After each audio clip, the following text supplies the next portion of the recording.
So here we are gluing the back on an F5 style mandolin that I am building. I'm just taking off the spool clamps after doing a dry run. As you can see, it's fast forward, sort of high speed. It's always good to do a dry run just to make sure that everything fits properly. With this particular mandolin, I've set it up in such a way that the mandolin is built using tight bond aliphatic resin glue. But with the back, I bound the back before assembling, and I'm using hot hide glue to put the back on. The back binding is glued on to the perimeter of the back itself, but it doesn't actually intersect with the sides or the lining or kerfing. And this is done in such a way, cheers by the way, this is done in such a way so if I ever need to take the back off, or if someone else needs to take the back off, it's easier to do so.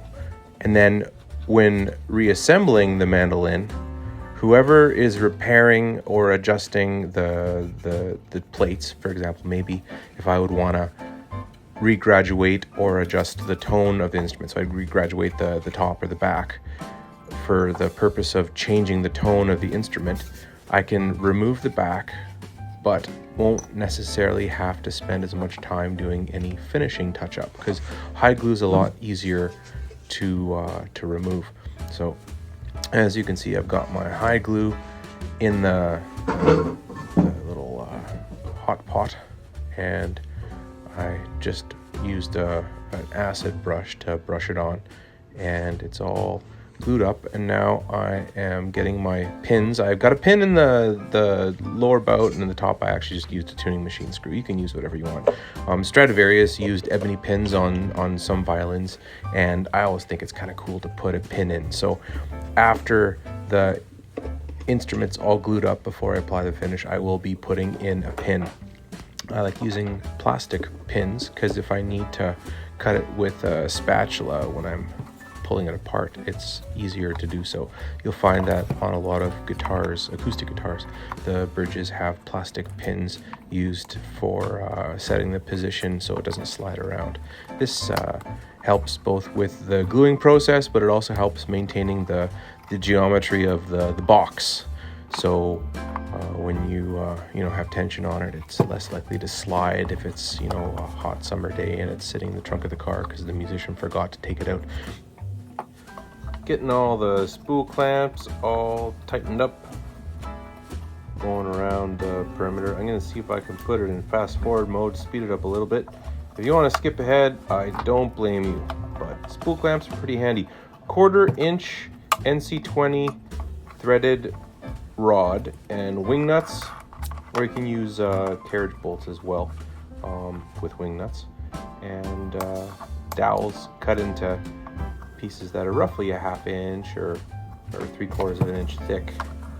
And as far as diameter goes, I'd say somewhere around 1.5 inches. And then I take the cork gasket material and just glue it on and trim it, and then you have a spool clamp. It's not an expensive tool, and it's really easy to make. So if you're interested in trying out spool clamps, do it. They're great and really handy to have. I use them for gluing together cellos, guitar repairs. Say you're putting a guitar back on, it works really well.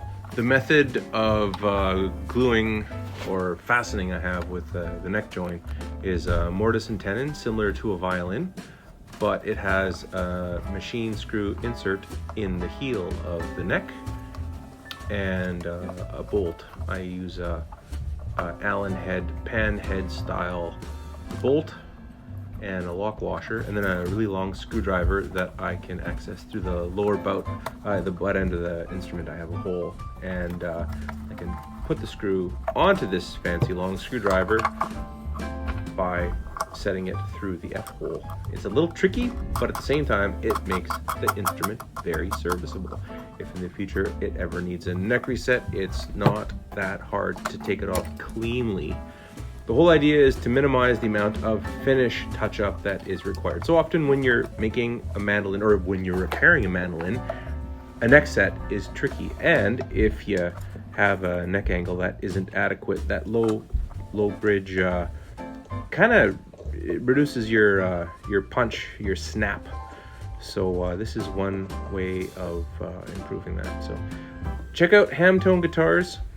That's www.hammtoneguitars, and don't forget to like and subscribe. I update videos periodically.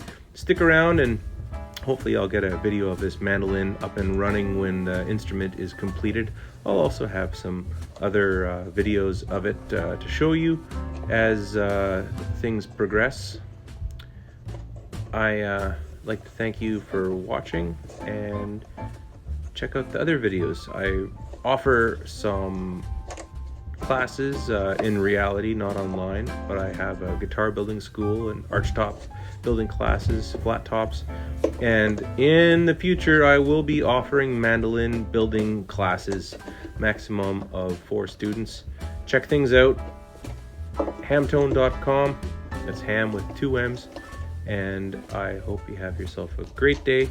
Keep on picking, and thank you for watching. I guess one thing I got to do here is put the cam clamp on. So I'm going to grab that. As you can see, I'm coming up there with the cam clamp. Another tool made out of scrap material. You don't need to buy everything. You can make a lot of these things yourself. So tightening up a few more spool clamps, making sure it's all good. And then I'm going to throw that cam clamp on the head block just to make sure it's nice and tight. Wait till that hide glue sets, and then tomorrow we'll check things out and see how it all went together. Should be good.